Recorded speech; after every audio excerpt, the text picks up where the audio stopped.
After the incredibly smooth launch of GTA Online, the next logical step was to celebrate the holidays as a way to forget that it ever happened.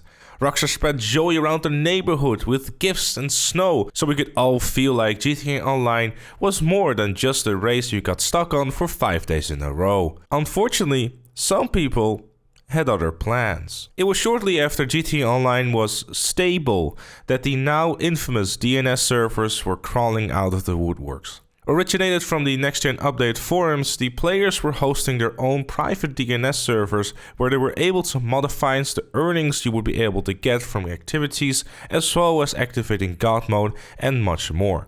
Eventually, these became public. And well, by the end of November, DNS servers were a pretty common thing.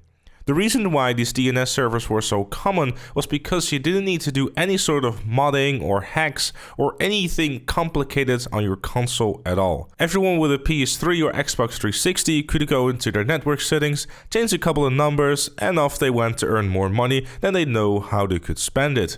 Ranking up was obviously not out of the question either. Something as simply losing your wanted level would rank you up multiple times. Meanwhile, Rockstar just sat there for over a month until they finally fixed it. The problem was, as they were waiting and trying to take down these DNS servers by just blocking their IPs from connecting to the game, new ones would simply be made. Like a pair of cockroaches in a nuclear attack. Every time you would kill one, there would be 2 more that would pop up. I think this is also probably the point where I should point out the irony of Rockstar trying to find modders 8 years later. Personally, I wasn't able to dodge the bullet either. The first encounter I had with this was when I was just driving around at LSIA trying to hunt down a bounty.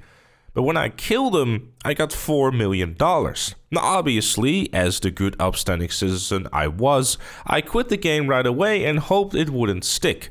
Luckily for me, it didn't. Only to find myself with another $12 million bounty 3 minutes later. At that point, I figured there's no point fighting it, and I would just use the money to put bounties on other people and just hunt them down for a little bit of fun as a way to rank up, because I thought back then it was a pretty effective way of doing it, and well, it probably wasn't, but it was fun, so what the hell, I have all the money in the world and I got 200 million in the bank account and I don't know what to do with it. As far as I recall, I don't think that I ever went out of my way to buy every single vehicle that I wanted, primarily because I felt I didn't earn this money, so I wasn't allowed to spend it. On top of the fact that also the garages back then was like a maximum of 10 vehicles and that was it. It wasn't until January 11th, 2014 that Rockstar finally released a patch for these DNS servers and disabled them permanently. People who had these millions, if not billions of dollars, had it all taken away from them and put it back to the amount they had before they received any sort of DNS money. And so it ends. The DNS days were gone. No cheater or modder was ever seen since, and we all lived happily after.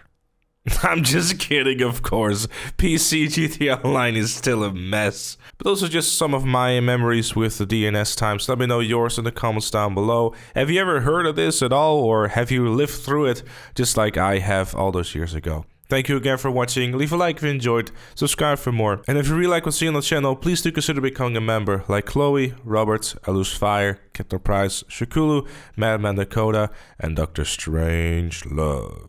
Join them and the other fellow members by clicking the join button down below.